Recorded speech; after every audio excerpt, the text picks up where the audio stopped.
All right. Here, back at last. Hi there. Welcome everybody who is kind enough to show up tonight after this YouTube live was unfortunately delayed for a day, but yes, here we are, and again, thank you so much. This is, of course, our weekly YouTube live where we fool around with cast iron and talk about cast iron, and hopefully actually cook something in cast iron, depending on how successful I am or not. Especially since tonight is something of a continuation. It's been delayed twice due to sickness, so I hope we can finally get it over with. A couple of weeks ago, good grief, almost 3 weeks ago already, we had a session dedicated to cornbread, where we made a bunch of cornbread in cast iron, got to show off a number of cast iron pans, and I think it was quite a successful evening that time. The cornbread came out great, and the cast iron was good too. And so, of course, if you've got a good thing, well, then let's see if we can't keep it going. And my hope tonight is to do another one of those dishes that really absolutely has to be made in a cast iron pan. And that, of course, would be biscuits and gravy. Yes, that famous Southern essential that I never even discovered being a Yankee until I actually started going on road trips down south. So, and then usually it's like I would stay at these hotels, the kind that have the cheap continental breakfasts where they give you these where give you these tasteless biscuits and some so-so gravy. And that was really my first time experiencing gravy. So we're talking like within, oh, I don't know, within the past couple of decades or so, which means, I had already passed more than half my life before discovering biscuits and gravy. And at first, I really didn't even understand the idea of actually putting gravy on biscuits, but I've learned since then. So, um, but anyway, that's a very brief discussion, a very brief summary of what I hope to accomplish tonight. And thank you everybody for showing up here. Hello, Papa Dan. Hello, Rachel Stratman. Hello, Grumpy Old Gringo. Yes, good evening, and everyone. And Dr. M, I'm making enchiladas in my 30s, large number 7 right now. Enchiladas sounds like a good idea to do at some point. And Rick Stumbow and Kliko, if I'm pronouncing your name right. For Jim 44 checking in tonight, and Chris Chesmore. Papa Dan, I'm eating store-bought pizza. Trade with you. Yeah. Hope your eyes are doing at least a little better, Papa Dan. I guess that's really the best we could say. But thank you again for showing up. So, and yeah, this is indeed a night where, again, we continue to play around with cast iron. And yes, let's show off some cast iron just to show that I'm not kidding here. We've got a few vintage pans here that I hope to be filling up with biscuits and gravy. So, yeah, in fact, this time, for the first time in a while, I figured I'm always talking about BSR pans because I love it. But hey, why not? Oh, that's not even the one. Here's the one. Hey, why not bring out a Griswold tonight? Oh, yeah, it's it. Thanks. Person with the loud speakers going on. But hey, why not bring out a Griswold tonight? Just because. They say this is a special pan for a special occasion. Well, hey, biscuits and gravy are a special occasion. I don't think anybody will argue with that. We've got ourselves a number 6 size Griswold as well. This is a small logo Griswold.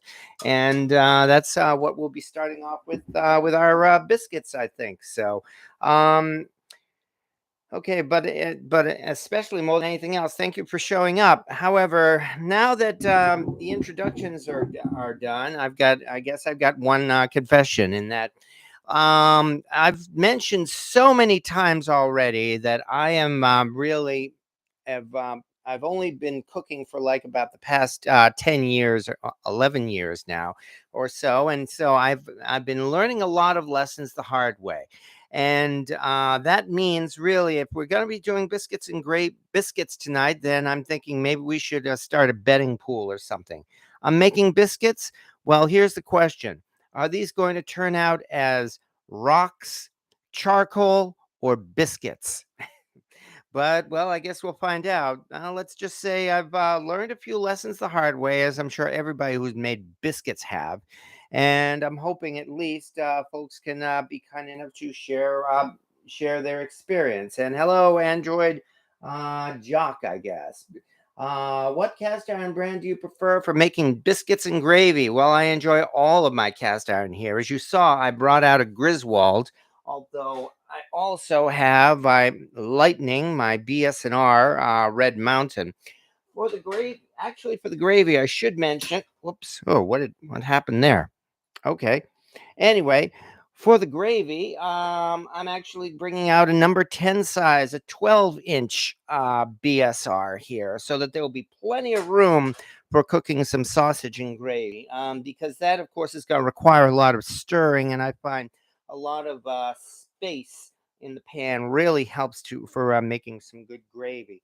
So yeah, so it looks like we already have one vote here for charcoal, and I wouldn't be surprised at all. So, um, well, I've got a lot of light here as well, Pawpaw Dan, so I can't brag too much about my skillets. That's one thing I've also found out the hard way. For these videos here, lighting is essential, and quite frankly, you really need to overdo it. You need to pretty much really have so much light going on that it nearly blinds you, because when the lighting is just regular, it actually looks really, really dark on video. Do you recommend a 15-inch cast iron for a family of six for biscuits and gravy? Well, that does seem like quite a bit. I'll bet it would work. I haven't tried doing it in a pan that size, but I mean, I would say give it a try, and I'm sure it wouldn't. I'm sure it would turn out pretty well. So, yeah, they should have a cast iron skillet as a weapon in that game. Two adults and three hyper hungry kiddos. Well, in my case, we've got two adults and three hyper hungry cats. So hopefully that works.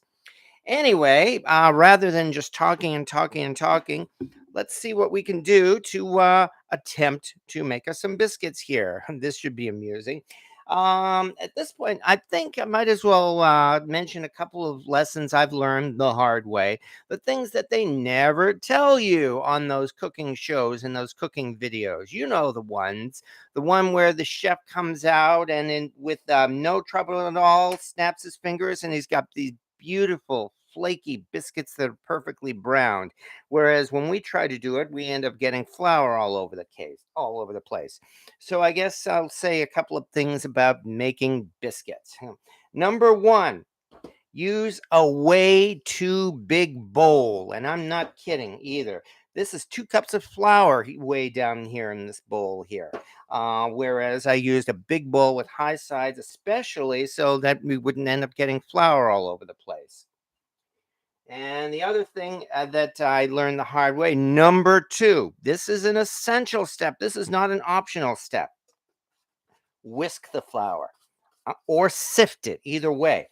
I'm not kidding. Again, if you want nice fluffy biscuits, you should really put air in it. And the best way to do that is to aerate your flour here. So both of these steps are absolutely, well, especially this one. This is not optional. This is essential. You really want to whisk your flour.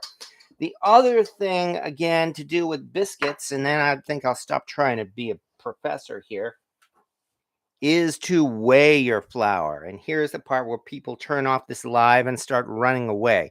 But yes, I actually did weigh out my flour. Instead of just simply dumping 2 cups of flour in here, I actually weighed them out. So 120 grams is 1 cup of flour. So we're talking 240 grams of flour. This is a very easy biscuit recipe. You've probably heard of this one. This is the 2 ingredient biscuit recipe, where you take self-rising flour and mix in some cream until you get yourself a nice dough. And that's pretty much what we have. Although this is not self-rising flour, it's imitation self-rising flour. That's also very easy to do, in that all you have to do is for self-rising flour, you take your flour, you add some baking powder, and some salt. And that's pretty much it. You in the right proportions. And again, whisk it all together. And there we are with some. So we've got some more or less self-rising flour. So hope you're using King Arthur flour. Are we making cat's head biscuits? Well, I think the cats might run in fear if I said I was. Um, and then anyway, as I said, this is about the easiest thing. Dr. M, I have a Wagner 12, but I'd trade it for a Red Mountain if I could find that, if I could find one. Yeah, best of luck, and I can't say I blame you actually. So, but yeah, it's really just a matter, as I said, of just taking this and we mix in our there we go. We mix in our cream, and this is the other thing I've learned the hard way, in that you don't want to dump it all in at once. You actually want to start mixing in a little bit at a time until you get the right consistency here. So I will try to be as quick as I can. Of course, I can't rush things too much, but the point being is that if you that is how I started out the first time I made biscuits. I just dumped in 2 cups of flour, mixed in milk, I think it was, rather than cream. And yeah, I think if I remember right, I also burned them in the oven too. So believe you me, all of these lessons I've learned the hard way. I'm sure a lot of people have. And that's why I call them just learning experiences, because that's all you can do. Anyway, it's really just a matter of getting this in. It's already almost at the point, although I know I do still can't overdo it. Just got to be careful. It's supposed to be able to use 1.5 cups of heavy cream. Looks like we're almost there already, I hope. Maybe a little bit more there. And at this point, I might even just simply do it the hard way and start using my hands, which I did wash beforehand, I promise. Yeah, there we go. So thanks to that, we are already getting to the point where we got ourselves a nice wet dough. And I'm trying to really to mix this as little as possible. I guess that's the other thing, and that's another reason why I'm not using a stand mixer. You do not want to over mix this, otherwise you start forming more gluten than you want in the flour, and then suddenly there you go. You end up with rocks. Let me wash my hands very quickly. But anyway, that didn't take very long either. I only realized pretty much a few minutes before that what I should have done in addition to all this was to go and get myself some Womp biscuits. You know, the biscuits in the can that explodes, just so that we could try making those and compare them. Unfortunately, I did forget, I'm sorry to say. But we will work as quickly as we can here. So here's the other thing. Wax paper. All this is to try to keep the dough from sticking too much. A little bit of flour. Yeah, like I said, about making a mess all over the place. Nonetheless, there we are for a starter. Plop.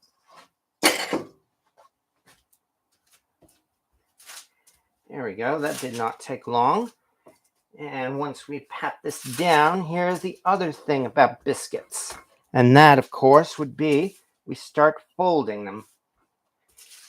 And we only have to do this again a few times because, like I said, we don't want to work we don't want to work this flour out too much. So fold it again.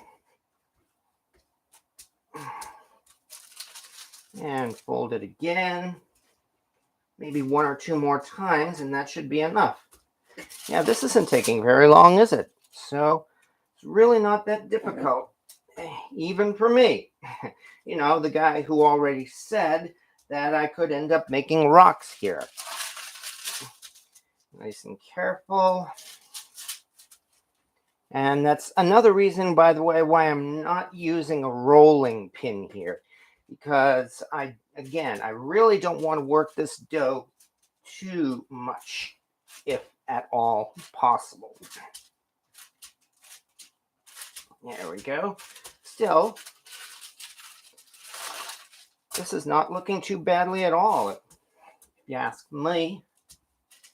So we're off to a decent start. There we go. I think we're almost ready here. And meanwhile, Stephanie Sleck, or Sleck, I guess. Cat's head biscuits are called that way because of their size, as big as a cat's head. Yes, exactly. With over easy eggs if it's breakfast. That's why my grandma calls them cat's head biscuits. Yeah, biscuits. Yeah, that's the other thing. Of course, I could have used Bisquick to make these. I mean, that's actually, if I remember right, I believe it was called Bisquick, especially because it initially started out especially as a commercial dough for making biscuits and pancakes. And of course, that's what most people use it for anyway. So far, so good. And I do believe that means it's time to bring out our friend, the Griswold. And got our biscuit cutter here. And let's get started. One. Yeah, this looks nice. And another.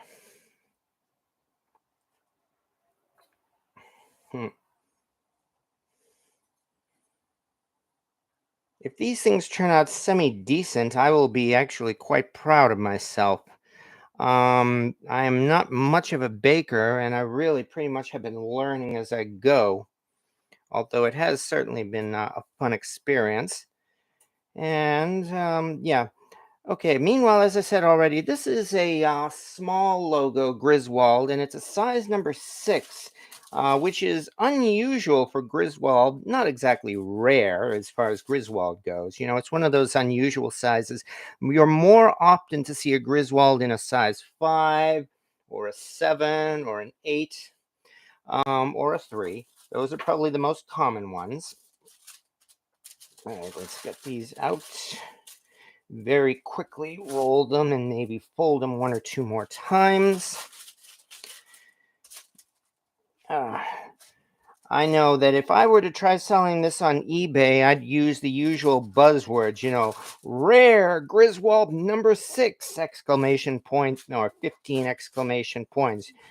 I probably, I'm sorry? I forgot your line, I'm sorry. Oh, no, that's okay.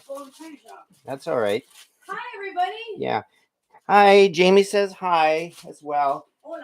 Yes, meanwhile, butcher, baker, and candlestick maker, Peg Tooth. It's your birthday today. Oh, my condolences. Well, yeah, she says it's her birthday, not a single card or call, unfortunately. Oh my goodness. So. What's your phone number? What's your address? Yeah. Well, what? I have a birthday present. Okay. Well, seriously, Jamie says contact her and send her your address, Peg Tooth. Definitely a present for you. Definitely. So, yeah. So yeah, we're not kidding either. Nope. Send a message or. Everybody deserves to be happy on their birthday. Yeah. This fan here showed me that. Okay. Okay, we're almost done here, I promise, and then we'll get to stick these in the oven. I actually have another biscuit recipe, and I'm thinking maybe of trying that before getting on to the gravy. Besides, these things don't take long to to bake in the oven either, because I've got the oven set at like about 450, and they're only going to be in there for what, maybe 10 minutes or so. Okay. There we go. I can probably even stick one more in there.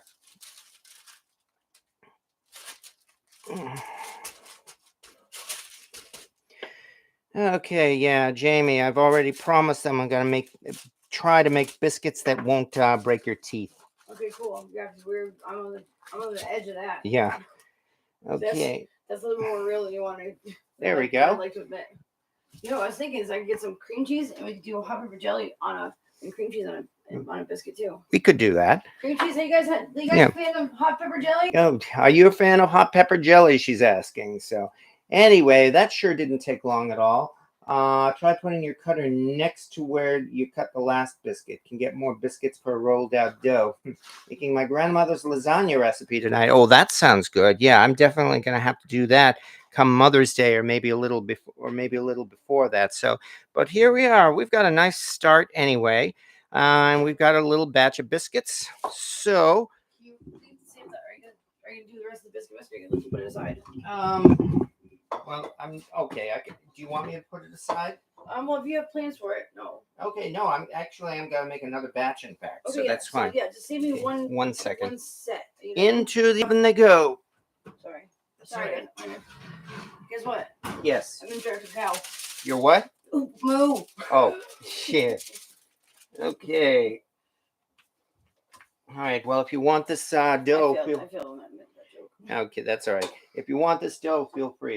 Okay, yeah, just a little bit. Because I'm gonna try to make. I feel I'm making like a pineapple biscuit type of deal. All right.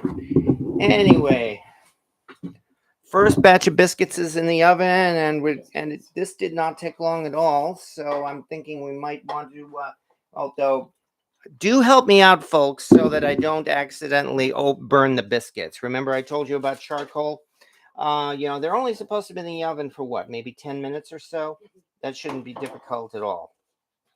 Remember, you smell them. Yes, exactly. When you smell them, they're definitely gone. They're done. I proved that the other day with pound cake. Mm-hmm. That's certainly true. Yes. Oh my God! If you guys caught that pound cake, oh, that pound cake was amazing. It was. Oh my goodness! I can't even. It was so good. There ended up being like a nice little crust on the outside, but it wasn't like a hard crust. It was like just really good, and it was so moist, and the flavor was really good. I ate literally, I'm not even kidding you, like probably 2/3 of that cake in one day. So 2/3 of a pound cake? Yeah. A 2/3 pound cake. Yeah. So my friend was like, "Sounds about right." Okay, so a piece of cake. I'm like, oh well. See, the thing is that Eric was gonna send a piece over to Jamie tomorrow. Yeah, I meant me, but yeah. He has another friend named Jamie. I lied to save the piece of cake for myself. So that's so bad. That's all right. Is that low on bowls? Jackie, love cake. Oh, not sure where my other big bowls went. Okay, let's keep on going now. Keep on. All right. Well, you got one in the fridge with the beef stuff in it, don't you? What? With the meat in it. Oh, I've got the sausage right here. No, the corned beef. The other bowl is in the fridge. Oh yeah, yes, you're right. That's where the other bowl is. That's right. It's in the fridge with the corned beef. I forgot. So Huggy Bear says I just made biscuits for dinner. So you forgot. I never forgot. Oh yeah, you're right. Okay, let me see. Where did I get that? Okay, let's try to do this a little quickly. I'll leave you be. Okay, now here, this one may be a little controversial. Here. Okay, in that America's Test Kitchen, which I honestly have, I sometimes question their judgment. They came up with this biscuit recipe, which they call the easiest and best biscuits ever, and they do a couple of things a little bit different. In their recipe for biscuits, they actually call, besides adding a little bit of sugar to the recipe to the flour, they say that's for browning. They also use heavy cream, but they insist on you actually heat up the cream because apparently it gives it a much better consistency. So I'm going to try doing this up as quickly as I can. And again, please let me know when the biscuits are done. As I said, it should have been only about 10 minutes. And we will continue from there. Now, as I mentioned, what we have to do,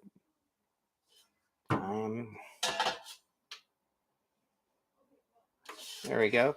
As I said, I am actually, whoops, that didn't work right. Let's do that again. There we go. I am using a scale, and this calls for 3 cups of flour. So let me see. That's 120. That means we've got 360 grams of flour here. And this is why, again, I promise I'm trying to be as quickly as I can. So we're at 104 grams. 270 grams. What did I say? 360. 3. Whoops. I'm already over it. So 120. Yeah, that's right. So let's cut back a little bit. There we go. Now I can do a wee bit more. And there. Okay, 360 or 361 grams of flour. And that, I hope, is a lot more accurate than simply dumping 3 cups of flour in there. All right, and now that I've mentioned that, the other thing I said I learned the hard way. Well, one is to put the cover back on the flour, and the other is, as I said, whisk it. Seriously, that is an essential step. Not to mention using a much bigger bowl than I have to, which still does not take long. Now from here, let me quickly get those other ingredients in quickly as I can. What did I do? What did I do? Okay, come on. What the hell did I do? There they are. Okay. Now, that's 3 cups of all-purpose flour. And I'm less concerned about the other ingredients, so I'm just going to quickly scoop them in. 4 teaspoons of sugar. 1, 2. Wait a second. I think we want a better view here. 3, 4. Funny, this also calls for 1 tablespoon of baking powder, even though we're using a lot more flour than the other recipe did. I'm betting it will be time to take the biscuits out by the time I'm done mixing these things together. There's 1 tablespoon of baking powder. Where did the cover go? There it is. 1 1/4 teaspoons of table salt. And it specifies table salt because, yeah, if you use kosher salt, that's a completely different consistency and it does not come out right. All right, so here is 1 1/4 teaspoons of table salt. All right, now that's the easy part. Now from here, it says we're supposed to heat up 2 cups of cream. That's going to be the interesting part. So let's get this going.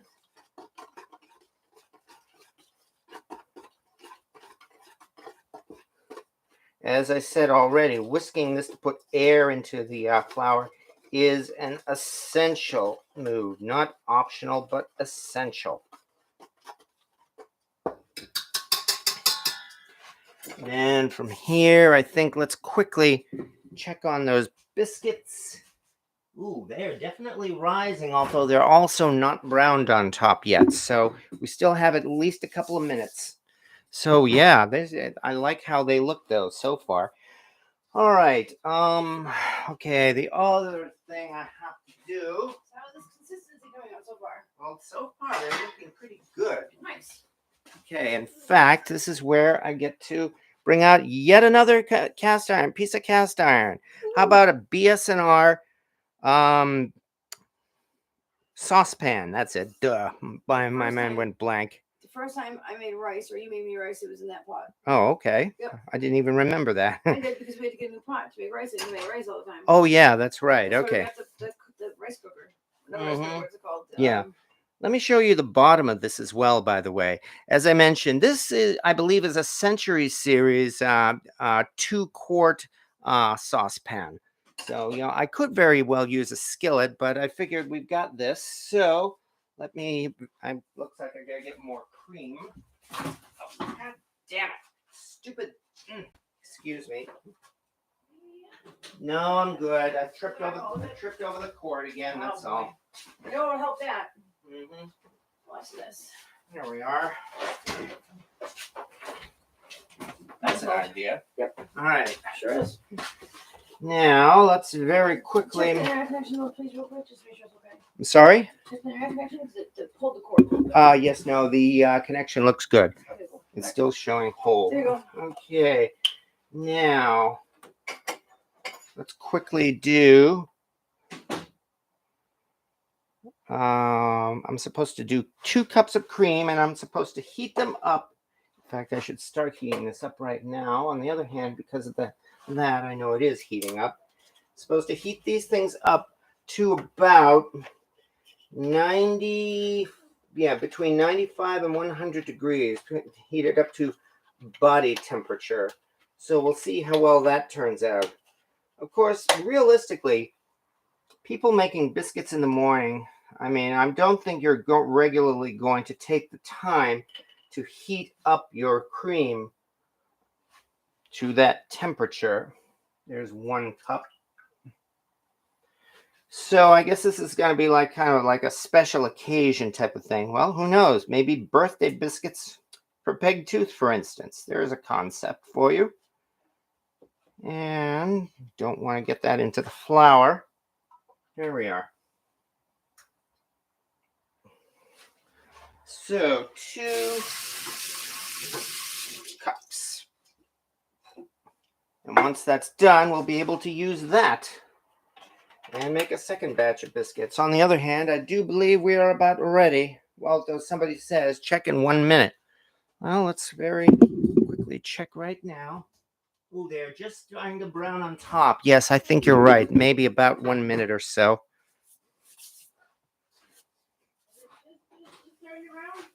Yes, they are. I made it phone. You think so? Yeah, because I can smell them. You think so? Take a quick see? look yourself. I pulled. You think so? Absolutely, the sides right there. Look, see. Maybe Yeah. half a minute longer. Yeah, okay, maybe half a minute or so. That's right there. Yeah. We're almost ready. All right. Biscuits, you can break one open immediately. Well, you need to put it back in. Well, there is that, yes. Get the biscuits. Okay. Mm-hmm. And anyway, we're going to be putting gravy on them too, so. That's exactly what I meant, because this is gravy. Okay. Yeah, the saucepan, yeah. Yeah, well, yeah, I was proud of the saucepan, and in fact, that was one of those scores I managed to make at Brimfield, and I paid all of $10 for it, so I was really, really psyched, especially since, and you know how rare it is to find a pan with a lid? This actually came with the lid, and I only paid $10 for the whole thing. So believe you me, I'm very proud to have gotten a lot of use out of that saucepan. You find stuff a lot of times, but the lids are just without separate. Usually the lids are separate. That's my thought.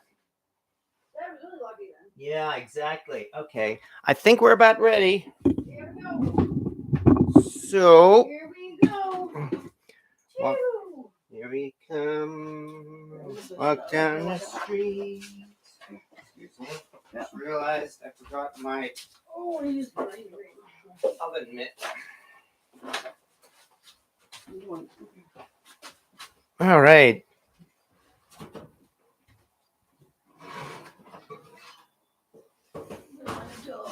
So, you think they're too light? Maybe I should put them back in? No, I think they're good. Okay. Well, then I'd say not bad at all then. I'd say, here, pop them on the lid right here. Bam, done. What did I show them? See? Boop. Finito. Oh, yeah, definitely. There we go. Yep. All right. So, not a bad start, actually. Thank you, everybody, for your help. We've actually got a nice little batch of biscuits. Not a bad start either. So, yeah, James, he listened to you. Congrats. Yes, I did. Generally, when it comes to baking, he knows I don't know never been wrong when it comes to baking. Yeah.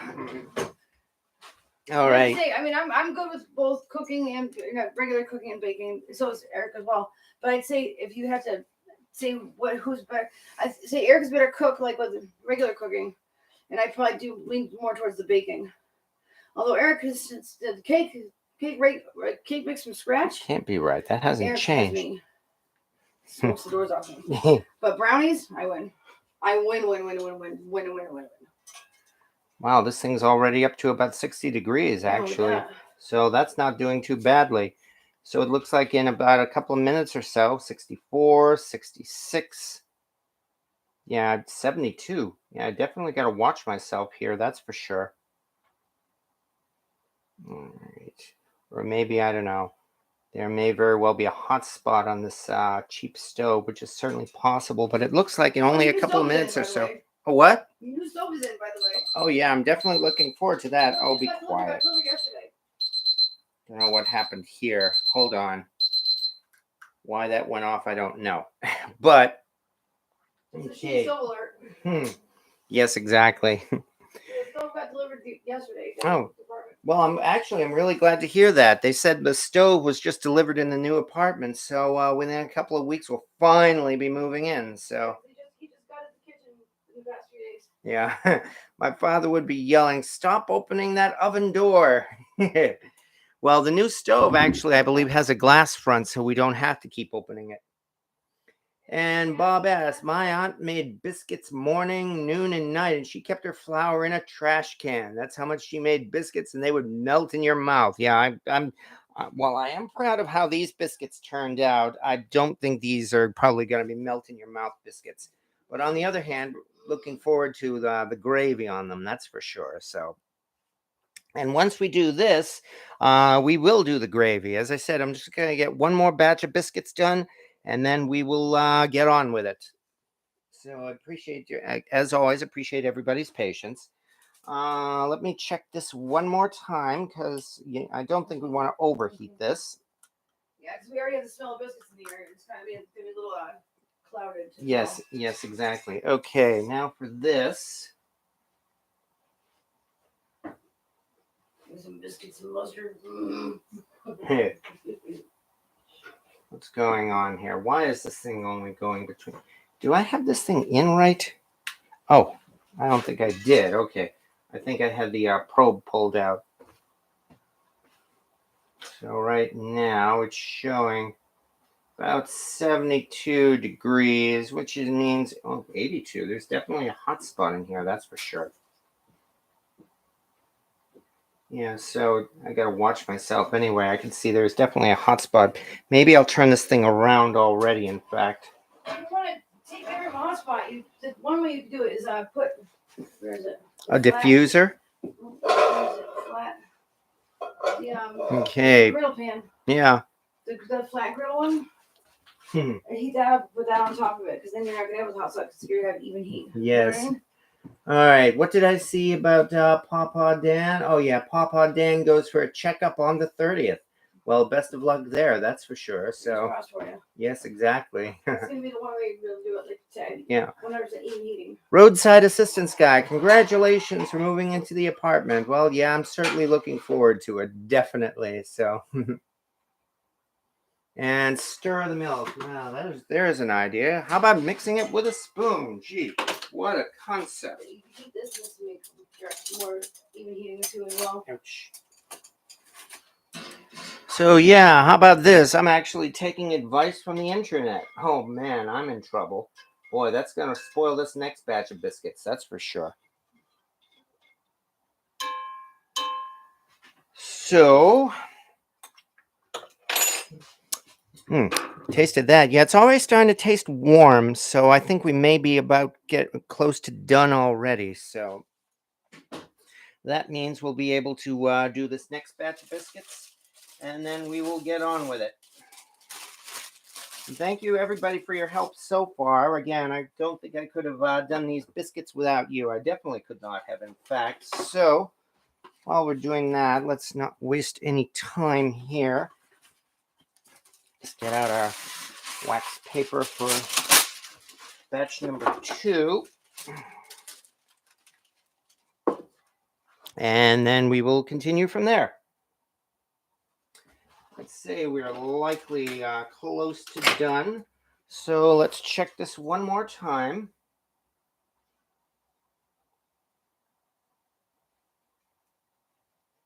Oh, yeah, I think in fact, yeah, okay, definitely time to take this off.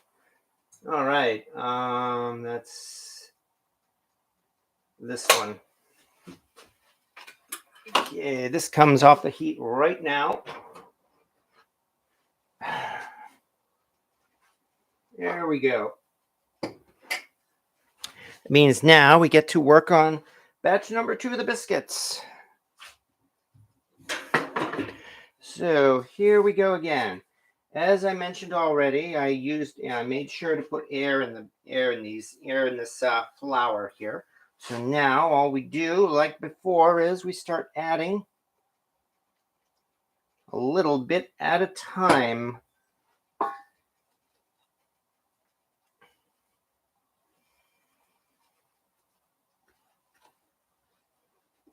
Just a little bit. And again, the reason why I'm using such a big bowl is so that I have as little spillage as possible. You know, it's almost as if I spill stuff when I try stirring them. Who'd have thunk that?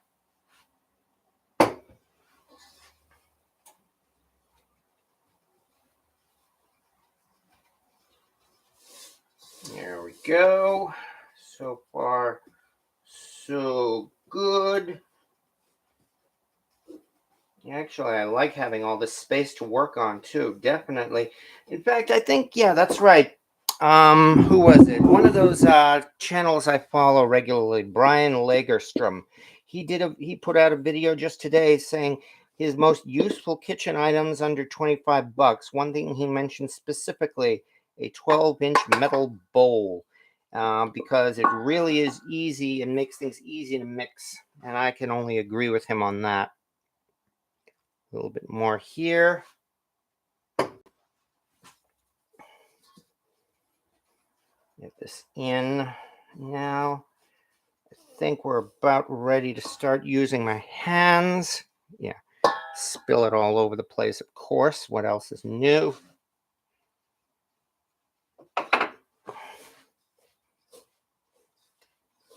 Oh yeah, I can definitely feel it. I hope I didn't get this too warm, in fact.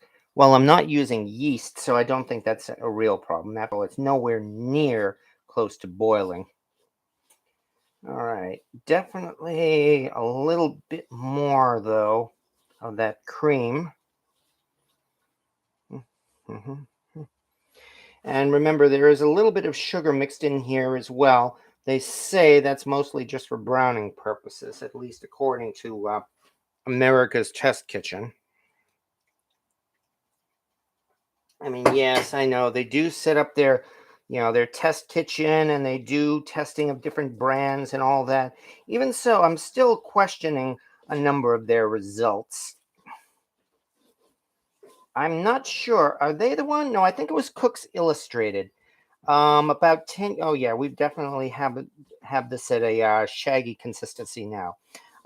Cooks Illustrated, about 10 years ago, when this stupid flaxseed craze started, they were the ones who really promoted it, in which they claimed they had not America's Test Kitchen, Cooks Illustrated. They claimed to have actually used uh, put a flaxseed seasoned pan into the oven, not oven, um, into the dishwasher. That's it.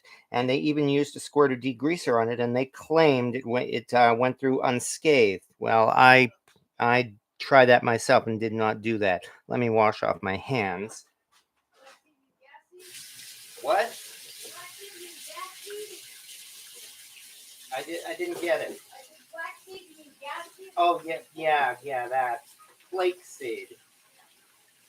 Okay. Anyway, but yeah, this is one thing. I mean, they called for 2 cups of cream, and by adding it in a little bit at a time, I was able to use a little bit less. So far, so good. So, try not to spill it. Where did my flour go? There it is. And, yeah.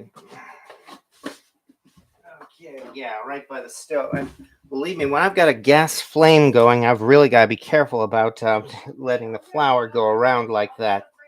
What? Oh, yeah, definitely. So, anyway, a little bit of that. And now for this. Get this out. At least this way we'll be able to compare this to the other batch of biscuits. I do have to say, this does actually feel like it has a bit different consistency. I don't know if it's because I'm using more flour, but on the other hand, it is probably because I used heated cream. That was the big deal they mentioned about heating the cream. It gives it an entirely different consistency, they said, and that's why they recommended heating the cream. So yeah, I have to say this feels a lot different. I will have to agree with them on that. In fact, it's a little harder to try to keep it all together. But let's start folding. And again and again and again. You know the legend that says that you can only fold a piece of paper 7 times? Well, I saw that episode of Mythbusters where they actually proved that was not true, although it actually required them to get a sheet of paper that was like the size of a warehouse floor, and they had to use like a crane or a steamroller or something to fold it, but they managed to fold it into this really solid mass and they managed to fold it 11 times. Still, this is not turning out bad at all. And again, but even so, as I said, I'm trying to knead it as little as possible, which again is why I'm doing this with my hands and not with a rolling pin. And I lost track of my counts here, but I think we're getting close already.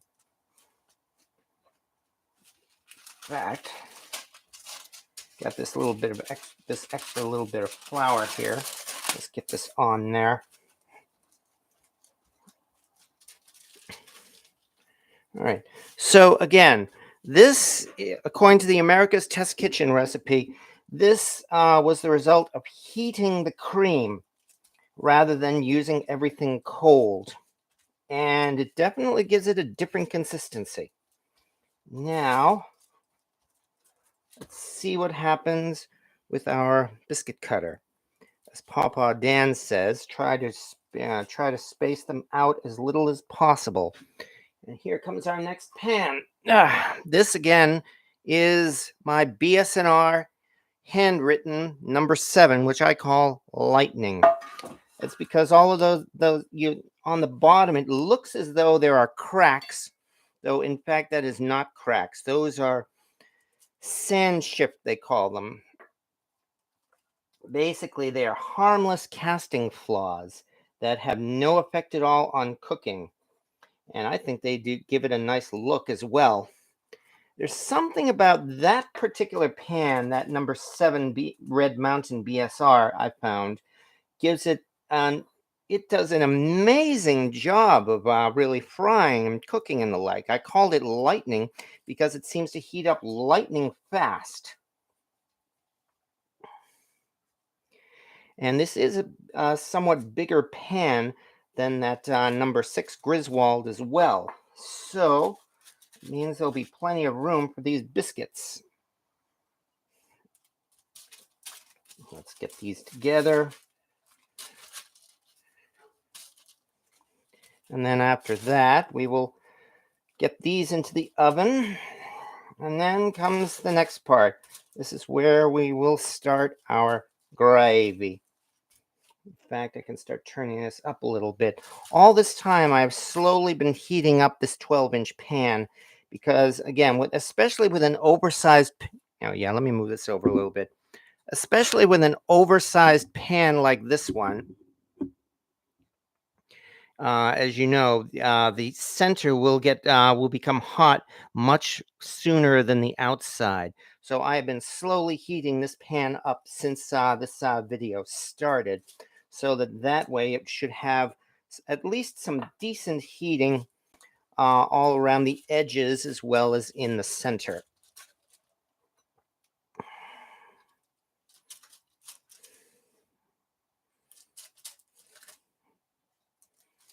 There we go. So we got at least 3 more biscuits so far.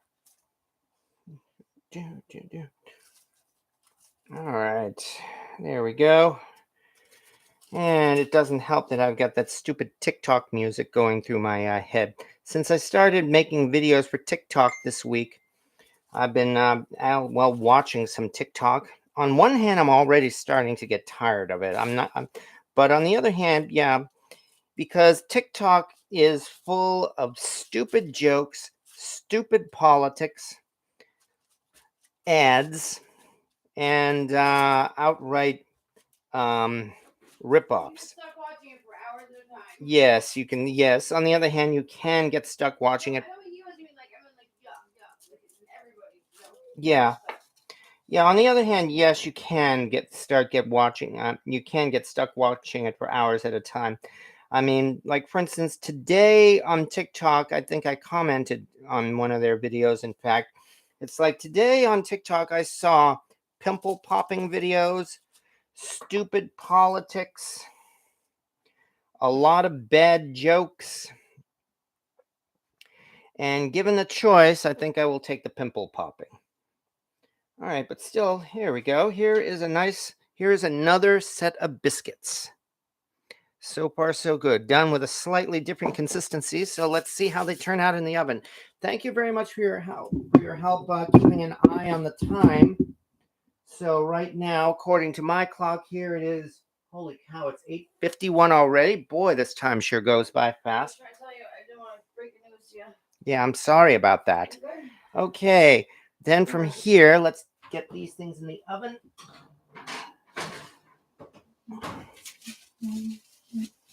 And now comes an, oh, yeah, this is definitely hot, all right, that's for sure. So that's good. Oh, they're nice and moist. Oh, it worked? Yeah. Oh, yeah. Let me show that on the camera here. So, yeah. Hey, and how about this for a starter? We actually got ourselves a nice biscuit, and it's not a rock. No, it's not at all. As long as you want to try a bite.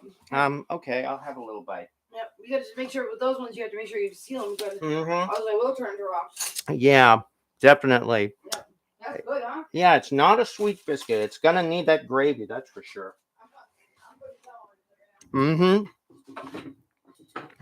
All right. Well, we wasted enough time, so thank you. Yeah.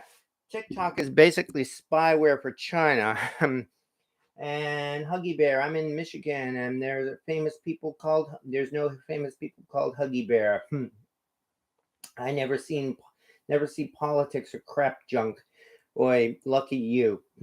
She kept her flour in the trash can. She made her own buttermilk, butter, lye, soap, all the ways. God bless her soul. She worked for her living as a wife. Okay. Anyway, we have spent enough time here working on biscuits, and I very much appreciate everybody's patience on that because now we get down to the good stuff. That means we get to break out some sausage. No, I don't want this paper, that's for sure. Yeah, shit. One of these days we'll break out some sausage. There we are. So now, let's have some fun and make some gravy. Which means, of course, we're going to start with...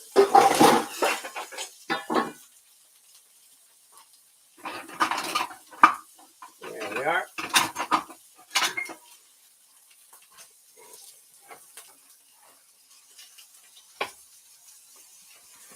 And this is why I'm glad I'm using a nice big 12-inch skillet. This is a pound of sausage. And of course, I want it cooked as quickly as I can because I really don't want to waste everybody's time on this. Meanwhile, of course, we've got that other batch of biscuits in the oven. But yeah, that should be plenty of biscuits. So I had a third recipe, but I'd say this was probably enough for this live video. Nonetheless, this is the fun part. This is the part where usually here is where people would wake up in the morning to the smell of cooking sausage as we prepare our gravy. The nice thing about sausage, of course, is it renders a fair amount of liquid so that I did not have to throw any grease or anything in the pan. And as you can see, this is not sticking at all. All right, just want to try to get this all done as best as I can. Although I think slowly heating it certainly helps as well. And meanwhile, what do we have here? Oh, yeah. Here. Good luck on your laundry, roadside assistance guy. I'm behind on my laundry as well. I'm going to have to get that done as soon as I can. Of course, it's difficult, but I'll find time by this weekend. So you have to season your skillet where the nickel is worn out. Oh, you're talking about a plated skillet. I would say yes, you do, because where the nickel is worn out, well, you still have bare cast iron, and yes, that means it can rust. I have not really been fond of using plated skillets for that reason. Once I did find a plated, was it a Wagner, I think, at a flea market. Got a fairly decent price for it. I mean, good bargain, I meant. But especially because I was afraid to even use it because of the plating. I ended up either giving it away or selling it. I forget which. So, plated skillets, of course, they were, of course, put out as a gimmick for that reason. Really, pretty much the same reason why we've got these pre-seasoned pans today. It was for people, they wanted to sell it to people who would not, so that they would not have to season their cast iron. Why should you? It's plated. And besides, it gives it a nice shiny color with that silver plating. Ooh, shiny. They do look beautiful when the plating is brand new. There is no denying that with a mirror finish. Unfortunately, as you saw, the plating does wear off, unfortunately. A few years ago on a Griswold group, I did see somebody who took his Griswold and he had it re-plated. He had the plating redone. Apparently you can do that. And it looks as good as new. So that might be something to consider. I don't know what the cost would be, but nonetheless, you could certainly consider that. How wide is the base on the lightning pan? Well, it's a number 7. So, that means that the base is, how do they put it? No, that can't be right. I mean, some people say, oh yeah, this thing is definitely putting up a nice amount of steam and smoke now. Some people say the base on a cast iron pan is 2 inches below the below the size number, so that except that I don't think that seems to work right. Because this is a number 10 size pan, which means that the diameter here is 12 and a half inches. BSR pans were always larger. Does that mean the inside is 10 inches? Not so sure. I'd have to get out my tape measure and find out. As for that, excuse me, sorry. I better turn on the fan here. Ugh.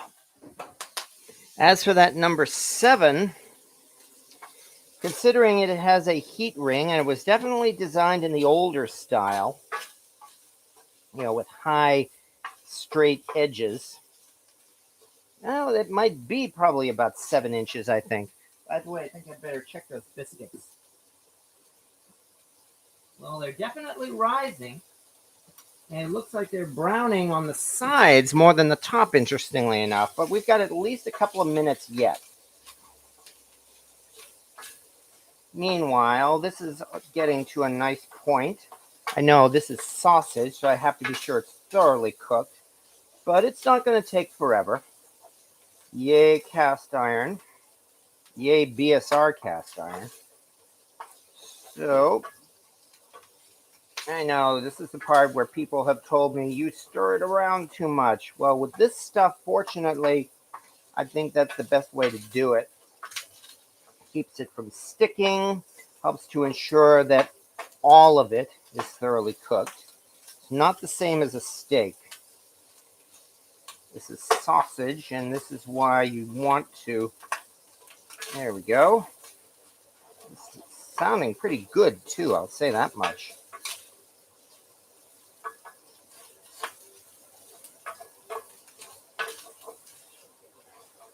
So far, so good. Okay, what do we have here? Stoves need a 12-inch burner to accommodate big skillets. I can only hope that's what I have on my new stove. I mean, it's not one of those $5,000 stoves you see in some of these cooking videos. I'm just psyched that it's going to be gas. Because among other things, at least, the burner at least will have a wider hot spot, not just a single hot spot in the center. So I'm definitely looking forward to doing things like stir fries on it. And check it. James Griffiths, check in 3 minutes. Got it. I'd like to throw in a spoon of bacon grease. Bacon grease works good if you have it. Yeah, especially since I'm going to be making gravy. Can't say I blame you at all on that. Still, again, this sausage seems to have rendered very nicely.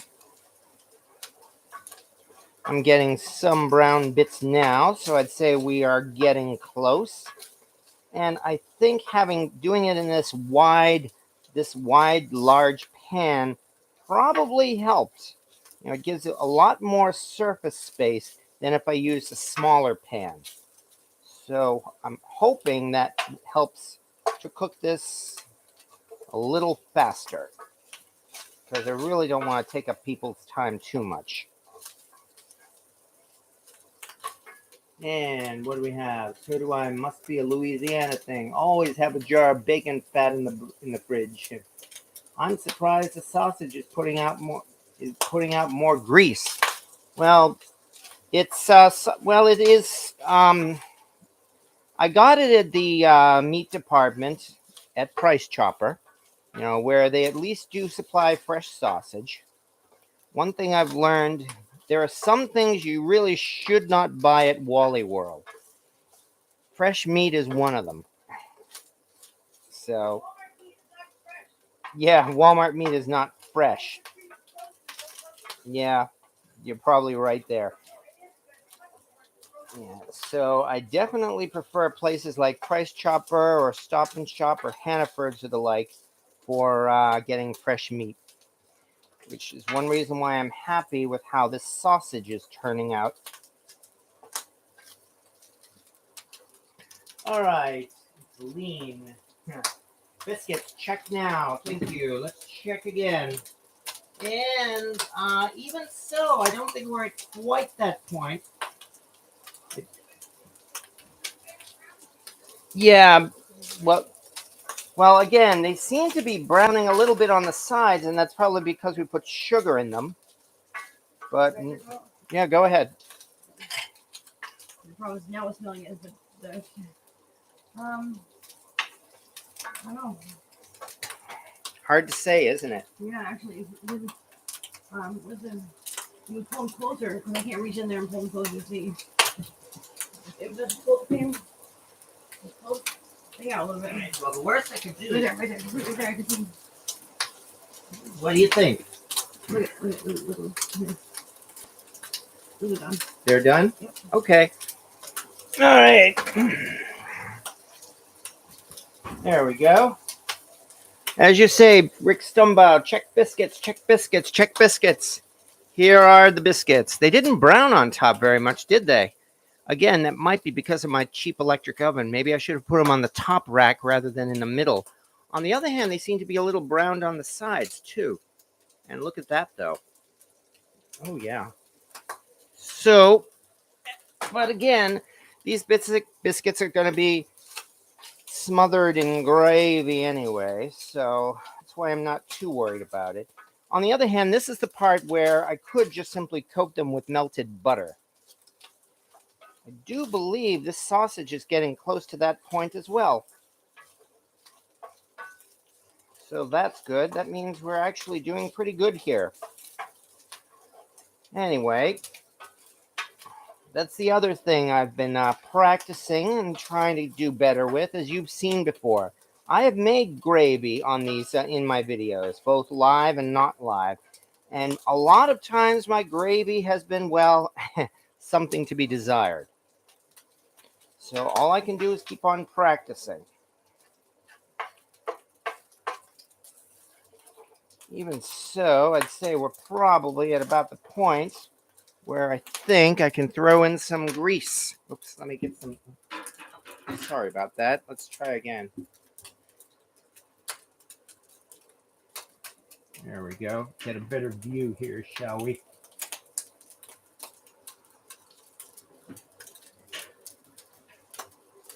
Yeah, what the hell did I do now?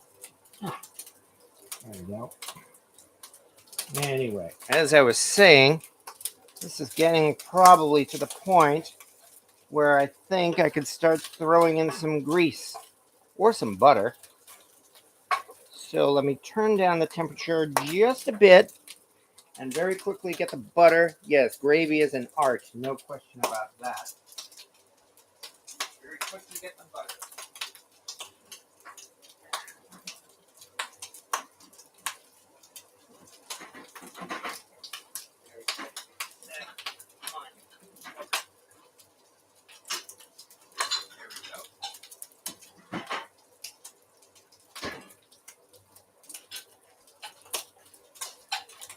Perfect. Exactly what we need is a half stick of butter.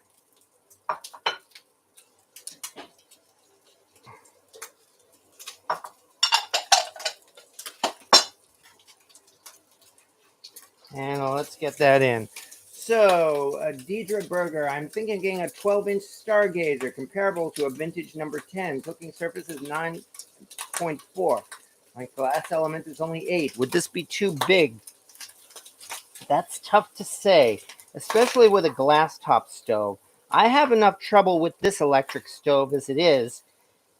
For that reason, it might not work so well.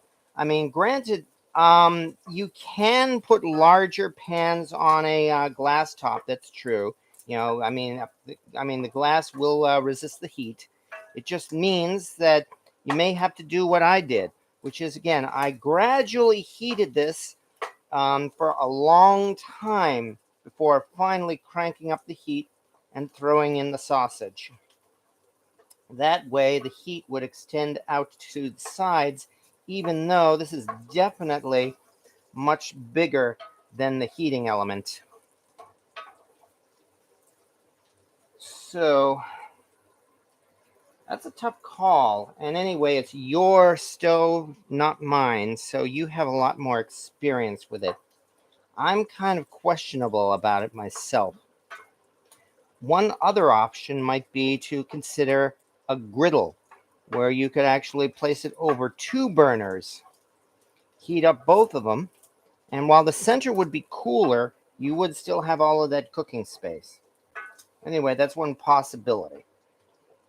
Another might even be to find a long, wide pan like a BS&R Sportsman fish fryer, perhaps. Still, there we go. So far, so good. Now we're starting to look good, which means now I think we're at about ready.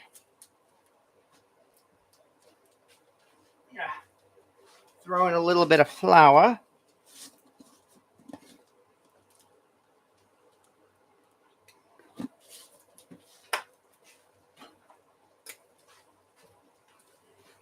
And it's time to start cooking up Zoru. Yeah, this is one of those lessons in making gravy I learned. And that after the initial flour goes in, you really don't have to add more flour. It actually took me a while to realize that when I start adding milk to this, that will actually, cause it all to clump together.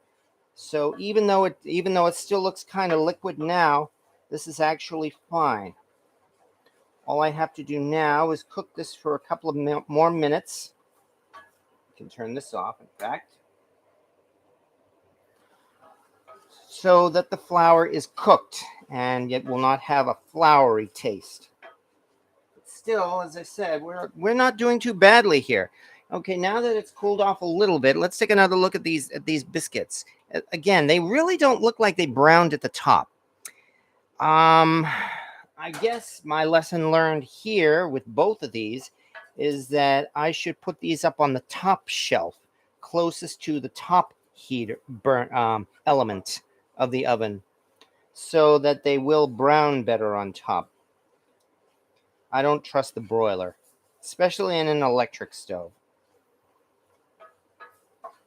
Nonetheless, as I said, these biscuits are going to be smothered in gravy, so that's not a problem. In fact, this is more like those hotel biscuits that you get, except that these things are still homemade, so they don't have the preservatives and stuff in them.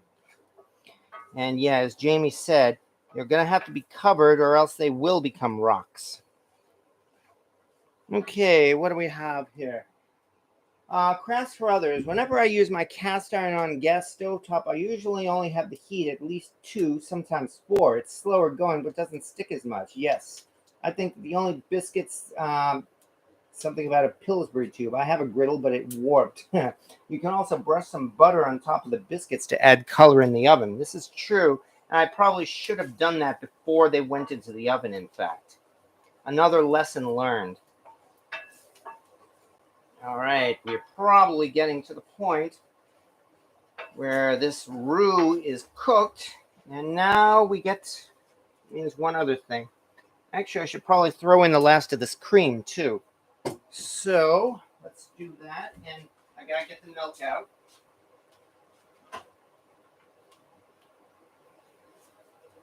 Here we are.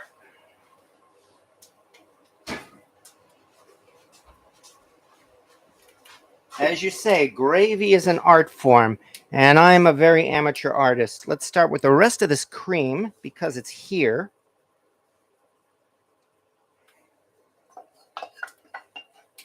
Don't want to waste it. And to this, we'll throw in a little bit of this milk.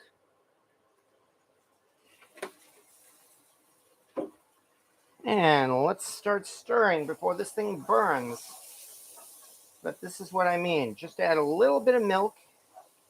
And look at this. It all starts clumping together. So no, I did not have to add more flour. And I'm glad I did not. I'm embarrassed, in fact, by my earlier gravy videos that I made with all of those turkeys. Well, all I can do is keep on trying. Still, we are now already at the point where this is not going to take very long. Thank goodness. Just throw in a little bit more of this.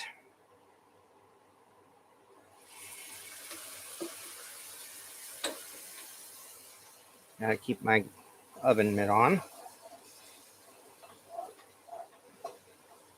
There we go. We're still not at the point of gravy yet. It's still clumping, which is fine because it's only milk. You know, it's not flour.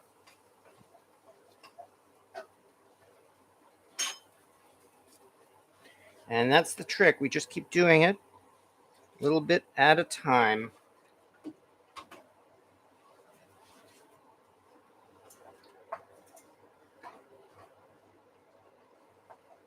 There we go. Now we're already at that point.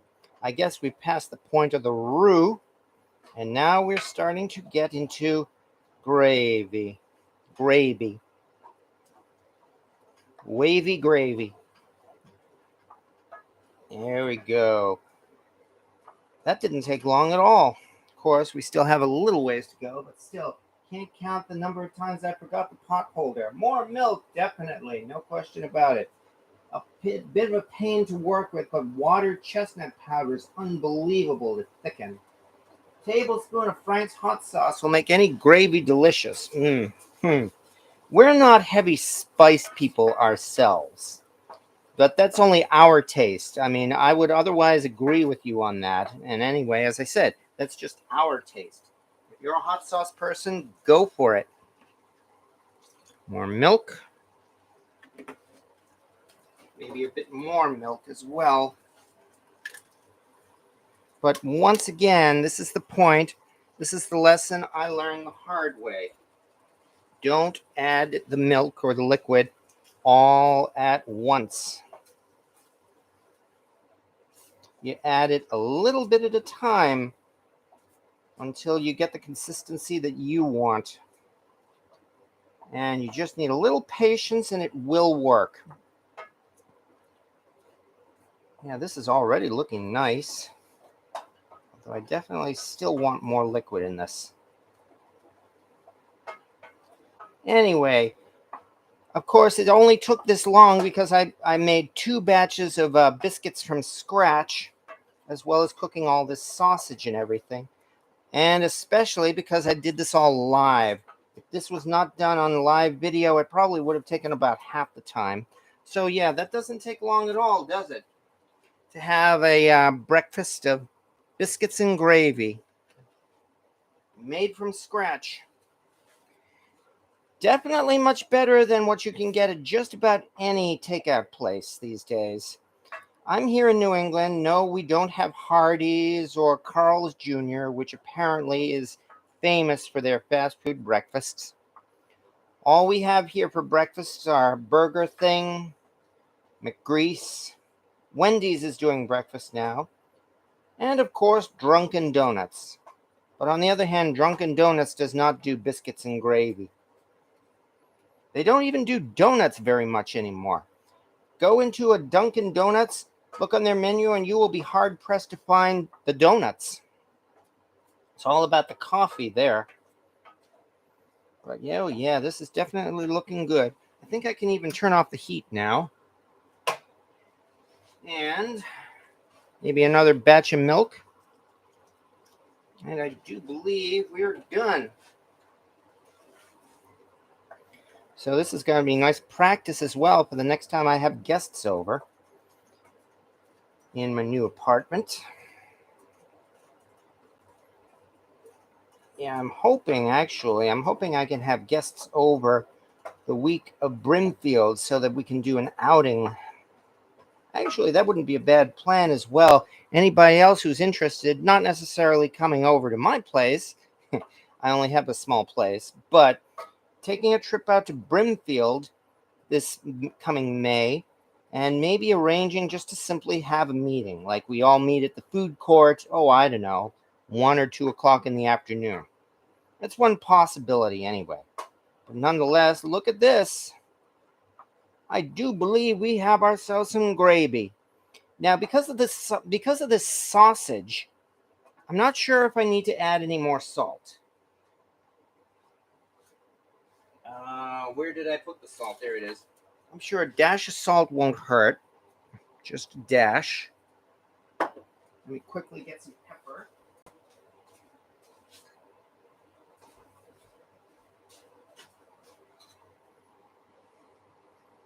There we go, a little bit of that. And of course, always forget this. Here it is.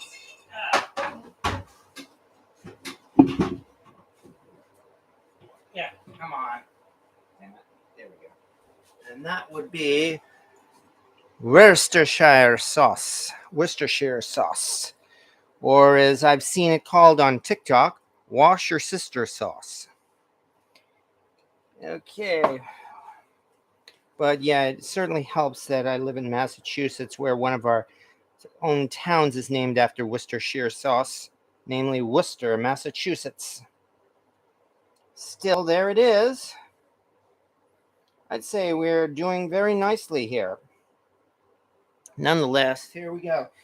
So anyway, I guess that pretty much is what I said, is that here we are. We used a Griswold number 6 to make the first batch of biscuits. Oh, hey, look, they even browned nicely on the bottom. I'll say that much. They did not burn. So these are doing good. And we used the BSR to make the second batch of biscuits. Let's take a look at the bottom here. Hey, they still brown nicely on the bottom. So on the whole, I'd say we're still doing pretty good. And finally, of course, to go with this, we've got ourselves some sausage gravy. Wavy gravy. Gravy. If anybody remembers the movie Platoon, you remember talking about, all you got to do is get out of here and then it's gravy for the rest of your life. Gravy, man. And this was done in a BSNR number 10. And okay, let's see what we have here before we plate this, I guess. Stargazer told me they're coming out with lids later this year. Oh, I'm looking forward to that, that's for sure. Eric's Slider, I never would have thought never would have thought to use the Worcestershire sauce. Oh, well, I thought it was a standard. I live in the South and we add black coffee for flavor. Yes, that and hot sauce. And if you're a coffee person, I'm sure you would. Yeah, wash your sister's sauce. Yeah, I heard that one on TikTok. I'll admit that. Okay, don't stop stirring. Yes, you're exactly right. That's for sure. I'll miss the cut rock melamine countertop. Okay, I took 2 years of Chinese cooking. That's how I found out about water chestnut powder. Well, I'm definitely gonna have to keep an eye out for that. I appreciate that much. That's for sure. And laughing at your flower comment. I missed that. I'm gonna have to see what that is. That's for sure. Papa Dan, water chestnut powder. Oh, if you didn't make the perfect gravy, would you rather it be clumpy or runny? I would rather it be clumpy, quite frankly, because I find it still tasty. And in fact, if I'm not careful, this will be clumpy gravy. It's about the right consistency right now, but if I let it sit much longer, it will be clumpy. So I think that means it's time to plate. And here we are. That means I get to take this out. Yeah, were definitely a score, that's for sure. Another memento of my childhood that I could not pass up. I believe I got these, in fact, that's right, when I took my mom to Gettysburg to spread her ashes a couple of years ago. I believe that's where I found them. Okay, not at Gettysburg, but at an antique. There are a couple of antique malls at Gettysburg that are pretty good. So that means let's do a couple of biscuits. One of the, two of the Griswold biscuits. 1 and 2 of the BSR biscuits. And now, of course, the gravy.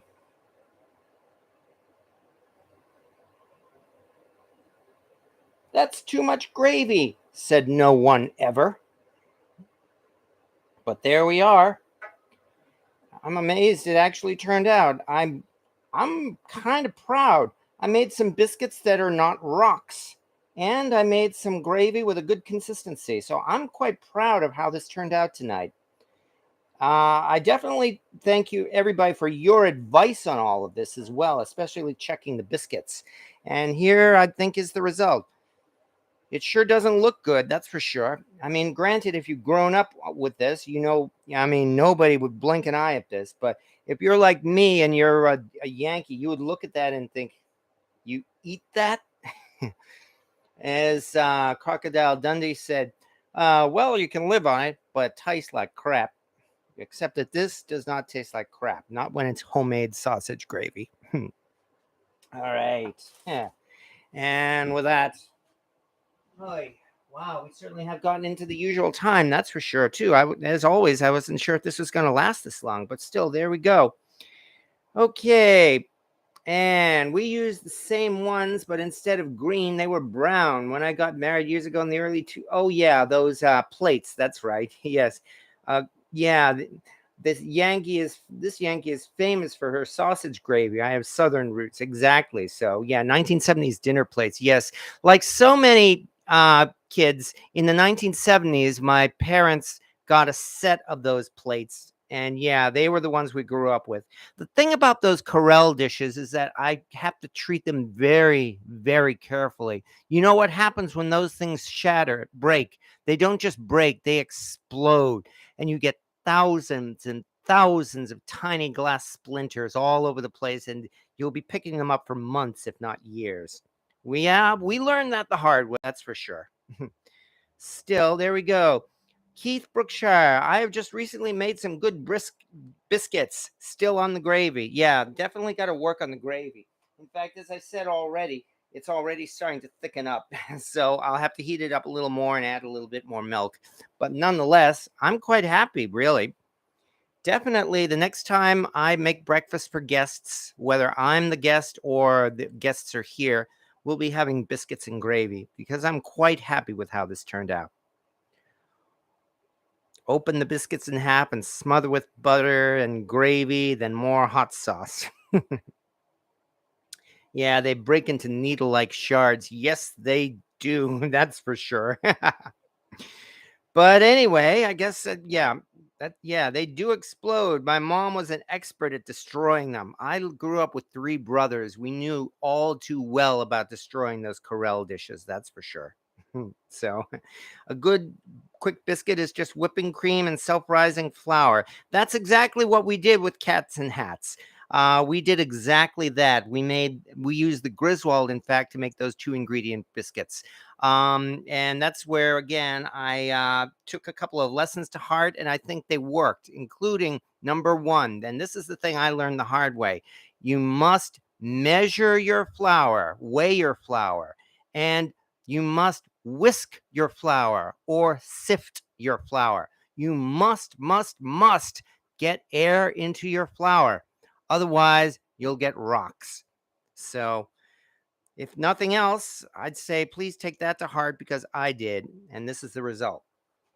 And I've been very happy to have been able to play with again, a Century Series BS&R red number 10,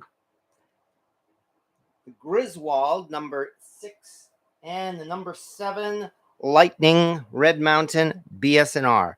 So I'm quite happy again with how this turned out. So far, this is twice now. I mean, because as I mentioned a couple of weeks ago, I did that one on cornbread, and I think that turned out very well.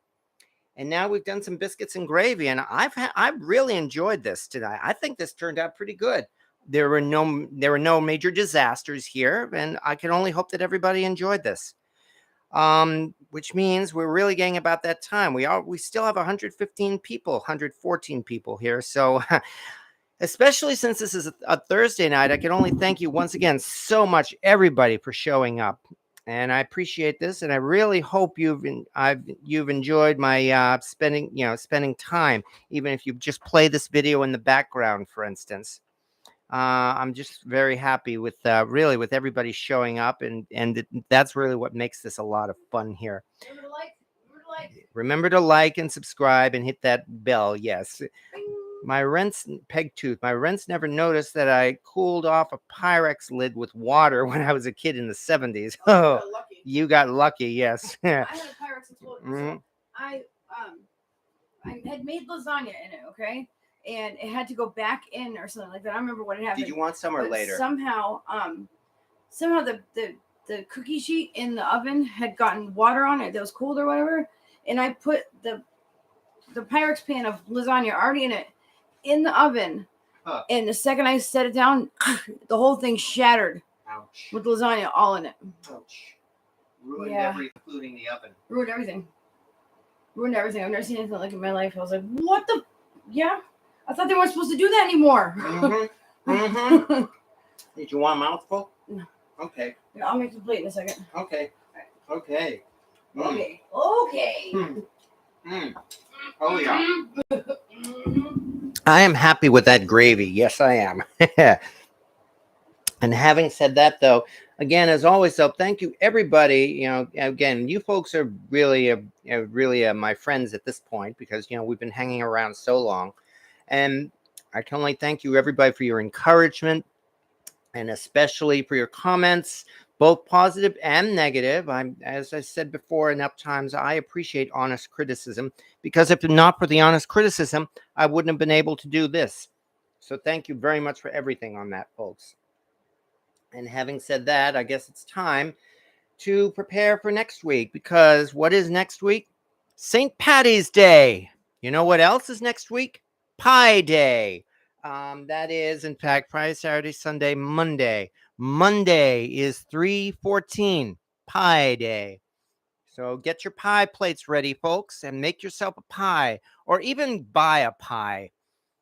But enjoy your Pie Day on Monday. And then, of course, next Wednesday will be our day before St. Patty's Day. Um, then that's when I guess we're going to have to break out our poor man's corned beef and see how that turns out. Then, of course, everybody enjoy your St. Patrick's Day next Thursday. And then, well, we still have more to come after that. Because here's another thing. In 2 weeks, the 23rd is kind of like a special anniversary, sort of.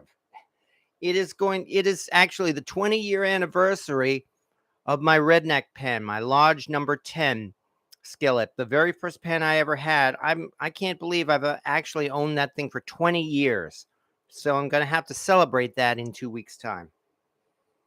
And that's just a general idea of what we're looking at for the next couple of weeks. I can only appreciate everybody who shows up, and especially thank you very much for being here. And I hope you've had fun. And with that, as always, good night, everybody. Peg Tooth and Clico and Val's Black Cat's Rules and Pop Dan. See y'all next Wednesday. Exactly. Yay, corned beef. Definitely can't forget the corned beef. But there are other dishes you can make as well for St. Patrick's Day, you know. Has anybody ever had Irish coddle, for instance? Coddle, Coddle, or even Irish stew? If you're not crazy about corned beef, there are many other dishes you can make, all of which are delicious and I have a lot of fun. And we'll talk more about that next week. So I guess now, well, what else can we say? But good night, everybody. Thank you again for showing up, and we'll see you all next Wednesday.